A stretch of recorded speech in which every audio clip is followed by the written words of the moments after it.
بسم اللہ الرحمن الرحیم۔ ہسٹری آف یوسف زئی کے پارٹ 5 میں خوش آمدید۔ ناظرین، اگر آپ نے ابھی تک میرے یوٹیوب چینل کو سبسکرائب نہیں کیا ہے تو پلیز سبسکرائب کریں تاکہ آپ ہر آنے والی ویڈیو سے باخبر رہیں۔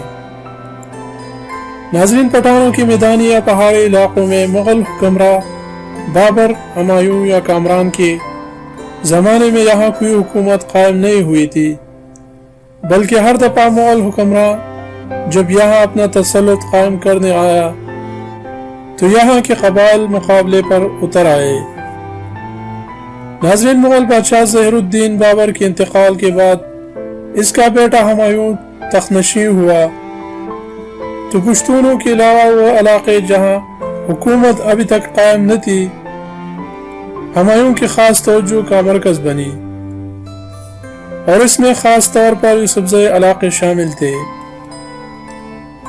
لیکن ہمایوں کی خاص توجہ کے باوجود یہاں کوئی نتیجہ خیز حل نہ نکلا تو ہمایوں نے یوسف زئی علاقے کی ناکہ بندی اور جگہ جگہ چوکیاں بنائیں اور ان کے راستے بند کیے گئے۔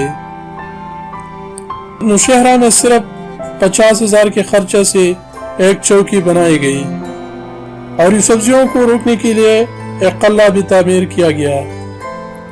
ناظرین، ہمایوں کے انتقال کے بعد مغلیہ سلطنت اکبر کے ہاتھ میں آیا، جس نے جلال الدین محمد اکبر کے نام سے ہندوستان پر حکمرانی کی اور جس نے مغلیہ سلطنت کو بر صغیر کے ہر علاقے تک پھیلایا۔ ناظرین، جب اکبر کو مغلیہ سلطنت ملی تو وہ جوانی کی عمر میں تھا اور وہ مغلیہ سلطنت کو بر صغیر کے ہر علاقے اور گاؤں تک پھیلانا چاہتا تھا، اور اس کے لیے اکبر اپنے دربار کے لیے بہترین وزیروں کا انتخاب کیا، یہاں تک کہ اکبر نے مغلیہ سلطنت کو وسعت دینے کے لیے ایک نیا دین بھی متعارف کرایا تھا۔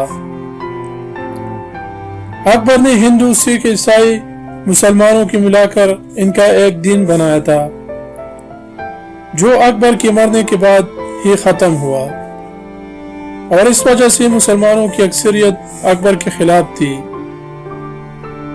ناظرین، مغلیہ حکمرانوں کے ہر دور میں یوسف زئی علاقے ان کے خاص توجہ کا مرکز بنی۔ اس کی وجہ یہ تھی کہ مغلیہ خاندان افغانستان سے آیا تھا اور وہ اکثر اس علاقوں سے سفر کرتے رہتے جس میں یوسف زئی آباد تھے، اور دوسرا یہ کہ یوسف زئی قبیلہ اپنے قبیلے کے سردار یا نواب کے علاوہ کسی اور سلطنت یا بادشاہ کو تسلیم کرنے کے لیے قطعاً تیار نہ تھے۔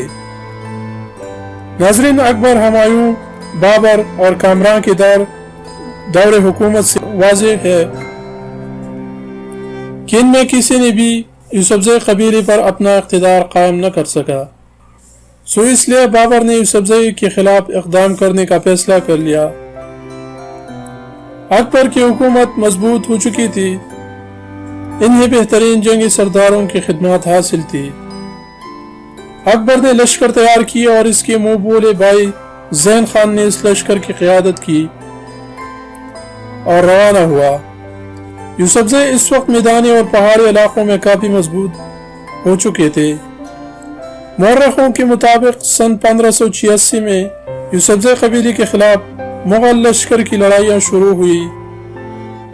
پہلے تو زین خان بڑی بہادری سے لڑتا رہا، لیکن یوسف زئی لشکر اتنے جوش اور بہادری سے لڑتے رہے کہ مغل لشکر مزید امداد پہنچنے سے قبل آگے قدم بڑھانے کی ہمت نہ کر سکی۔ چنانچہ اکبر نے فوراً مزید لشکر روانہ کرنے کا حکم دیا۔ اس امدادی لشکر کی قیادت راجہ بیربل اور حکیم ابو الفتح کر رہے تھے۔ راجہ بیربل کی کہانیاں آپ لوگوں نے سنی ہوگی، جو اکبر بادشاہ کا خاص وزیر تھا اور جس کو اکبر اپنا بھائی بھی مانتے تھے۔